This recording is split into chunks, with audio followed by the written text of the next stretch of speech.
গল্প ফিরে এলো হারকিউলিস। লিখেছেন সাদিয়া তিনটি। প্রথম খণ্ড। অধ্যায় 12। বিদায়ের আগে। গাড়ির ইঞ্জিন ধীরে ধীরে থেমে গেল। চারপাশ নিস্তব্ধ। উড়োজাহাজের গর্জন শোনা যাচ্ছে শুধু। দূরে কোথাও এয়ারপোর্টের হলুদ আলোয় ঢাকা পড়ে গেছে রাতের অন্ধকার। বিশাল টার্মিনালের সামনে মানুষের ভিড়, গাড়ির হর্ন, স্পিকারের ঘোষণা, সবকিছু মিলিয়ে এক অদ্ভুত অস্থিরতা। নির্ভীক ধীরে ধীরে দরজা খুলল। বাতাসে কেমন একটা বিদায়ের গন্ধ। সে এক মুহূর্ত চুপ করে দাঁড়িয়ে রইল। তারপর চোখ তুলে তিতিরের দিকে তাকালো। তার দৃষ্টিতে এক ধরনের নীরব ভিনদেশি ভাষা, যার একটাও উচ্চারণ করতে পারছে না তিতির। নির্ভীক শান্ত কণ্ঠে বলল, ধন্যবাদ তিতির। তিতির ভ্রু কুঁচকে তাকালো। কিসের জন্য? নির্ভীক বলল, আমাকে এয়ারপোর্ট পর্যন্ত নামিয়ে দেওয়ার জন্য। তিতির থমকে গেল। সে তাকিয়ে রইল নির্ভীকের মুখের দিকে। কিছু একটা ঠিক মিলছে না। অদ্ভুতভাবে তোড়জোড় করে গাড়ি থেকে নেমে এসে বলল, তুমি তো আমাকে বলনি আমরা এয়ারপোর্টে আসছি। নির্ভীক চুপ। তার চোখে একরকম শূন্যতা, যেন সে আর এই পৃথিবীর অংশ নয়। হালকা একটা হাসি ঠোঁটের কোণে খেলে গেল, কিন্তু তা এক সেকেন্ডের বেশি টিকল না। সে ধীরে মাথা ঝাঁকালো, কোনো কথা বলল না। তারপর নিঃশব্দে পা বাড়ালো, যেন তার উপস্থিতিও এক মরীচিকা ছিল। তিতি যেন বুঝে উঠতে পারছিল না এসব কি হচ্ছে। তার মনে তখন হাজারটা প্রশ্ন। কোথায় যাচ্ছে? কেন যাচ্ছে? এই বিদায়টা কি চিরদিনের? হারকিউলিস কি আবার চলে যাচ্ছে? কিন্তু কোনো প্রশ্নই ওর ঠোঁট পর্যন্ত এলো না। ওর মনে হলো, যদিও জিজ্ঞেস করে নির্ভীক হয়তো একবার ফিরে তাকাবে, কিন্তু উত্তর দেবে না। আর তাই সে চুপ করে দাঁড়িয়ে রইল। নির্ভীক ধীরে ধীরে ভিড়ের মধ্যে মিশে যেতে লাগলো, যেন কোনো এক অদৃশ্য নিয়মে বিদায় চূড়ান্ত, অপরিবর্তনীয়। নির্ভীক একবারও ফিরে তাকালো না। তারপর সে হারিয়ে গেল। তিতির শুধু তাকিয়ে রইল নির্ভীকের চলে যাওয়া শূন্য রাস্তায়। গাড়ির ইঞ্জিনের মৃদু গুঞ্জন যেন শহরের নিস্তব্ধতাকে আরো গাঢ় করে তুলছে। এয়ারপোর্ট থেকে বেরিয়ে আসার পর থেকেই তিতিরের মনে কেমন একটা অস্বস্তি হচ্ছিল। বাতাস ভারী লাগছিল, যেন রাতের অন্ধকারের ভেতরে কোনো এক অজানা রহস্য লুকিয়ে আছে। গাড়ির জানালা দিয়ে বাইরে তাকাতেই রাস্তার চারপাশে পুলিশের ব্যারিকেড চোখে পড়ল। চারপাশে কড়া তল্লাশি চলছে। প্রতিটি গাড়ি থামিয়ে যাত্রীদের চেক করা হচ্ছে। পুলিশের কণ্ঠে স্পষ্ট, তারা হারকিউলিসকে ধরতে হবে। সে দেশ ছাড়ার চেষ্টা করছে। তিতিরের নিঃশ্বাস আটকে গেল। হারকিউলিস? নির্ভীক? তার মস্তিষ্ক যেন হঠাৎই সবকিছু বুঝে ফেলল। তার ধারণার বাইরে ছিল যে পুলিশ হারকিউলিস সম্পর্কে এত কিছু জানে, কিন্তু তাদের এত তথ্য এলো কোথা থেকে? তিতিরের হাত শক্ত হয়ে গেল স্টিয়ারিংয়ে। কয়েক মাস ধরে হারকিউলিসের অনুসন্ধানে ভার ছিল তার আর সৈকতের হাতে। তবে সে যতটা খুঁজে পেয়েছিল তার একাংশ তথ্য তো তার সিনিয়র অফিসার আনোয়ার সুলতানকে সে দেয়নি।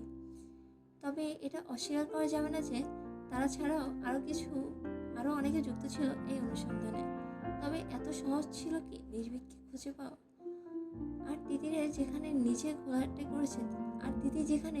ঘোলাটে করছে হারকিউলিসের পরিচয়, সেখানে এত প্রকাশ্য। তাহলে সরিষার মধ্যে কি আসল ভূতটা আসলে কি? মস্তিষ্কের উপর চাপ প্রয়োগের ফলে তিতি সবকিছু নতুনভাবে আবিষ্কার করতে লাগলো। তিতির বোকার মতো হাসলো। এর মানে তিতিরের গবেষণার প্রতিটি ধাপ জানতেন আনোয়ার সুলতান। শুধু জানতেনই না, তিনি এ বিষয়ে আরো গভীর প্ল্যান করে নিয়েছিলেন। তিতির গাড়ির সিটে মাথা এলিয়ে ছলছাড়া হাসি হাসলো। নির্ভীক সব জানতো। সে জানতো আজ রাতেই তাকে গ্রেফতার করা হবে। হয়তো এটাও জানতো যে তার মুখোশ তিতিরের কারণেই খুলেছে। তাই হয়তো সে তিতিরকে বেছে নিয়েছে মুক্তির জন্য। সে জানতো পুলিশ তিতিরের গাড়ি চেক করবে না। আর ঠিক এই কারণেই নির্ভীক এয়ারপোর্ট পর্যন্ত গিয়েছে তিতিরের সাথে। তিতির গাড়ি জানালার বাইরে পুলিশের চিৎকার শুনতে পেল, হারকিউলিস পালিয়ে গেছে। পুলিশের রেডিও বার্তা ভেসে আসছে। সিসিটিভি ফুটেজে দেখা যাচ্ছে সন্দেহভাজন এয়ারপোর্টের নিরাপত্তা ভেদ করে বের হয়ে গেছে। আমরা তাকে ট্রেস করতে পারছি না। তিতির চোখ বন্ধ করলো। তার চারপাশে শব্দ যেন মিউট হয়ে গেল। নির্ভীক? না, হারকিউলিস। একবার যা অন্ধকার মিলিয়ে যায় তাকে সত্যি আবারও ছায়া হয়ে ফিরে আসে। আজকে আরও একটি পর্ব দিব, অধ্যায় 13, হারকিউলিস। প্রীতির এই কয়েকটা দিন ঠিকমতো ঘুমাতে পারেনি। ঘুমের সাথে কিসের শত্রুতা তৈরি হয়েছে এ বিষয়ে স্পষ্ট নয়। নির্ভীক চলে যাওয়ার পর থেকেই চারদিকে একটাই গুঞ্জন, হারকিউলিস দেশ ছেড়েছে। নির্ভীক কি হারকিউলিস ছিল? এই বিশ্বাসে পুলিশও আশ্বস্ত হয়েছে। মিডিয়া এই খবর ফলাও করে প্রচার করছে অবশেষে হারকিউলিস পালিয়েছে। কিন্তু তিতির মনে একটা অজানা শূন্যতা কাজ করছিল। সবকিছু খুব বেশি সহজ হয়ে গেল না? নির্ভীক চলে যাওয়ার কেটে গেছে 2 দিন। সকালে কাগজ খুলতেই বড় হেডলাইন চোখে পড়ল, আবারও হারকিউলিসের হামলা। পুলিশের চোখে ধুলো দিয়ে কে চালিয়েছে এই খুন? তিতির স্তব্ধ হয়ে গেল। টিভির স্ক্রিনে রাশেদুল করিমের ছবি ভেসে উঠল। এক পরিচিত মুখ, যার বিরুদ্ধে নারী নিপীড়নের অভিযোগ ছিল, কিন্তু তাতে কিছুই প্রমাণিত হয়নি। আর এই ব্যবসায়ীকে মর্মান্তিক খুন করেছে হারকিউলিস, একেবারে তার পুরনো প্যাটার্ন অনুসরণ করে। শ্বাস নিতে ভুলে গেল তিতির। তাহলে নির্ভীক হারকিউলিস ছিল না, হারকিউলিস অন্য কেউ। তিতির টিভির দিকে তাকাতেই দেখলো টিভিতে রিপোর্টার বলছে হারকিউলিসকে নিয়ে আবারও ধোঁয়াশা। এই অ্যাডভোকেট আজিয়ান খান নির্ভীক হারকিউলিস হওয়ার আশঙ্কা করা হচ্ছিল। তার থেকে সন্দেহ সরে আবারও জোরালোভাবে তল্লাশি করা হচ্ছে হারকিউলিসের।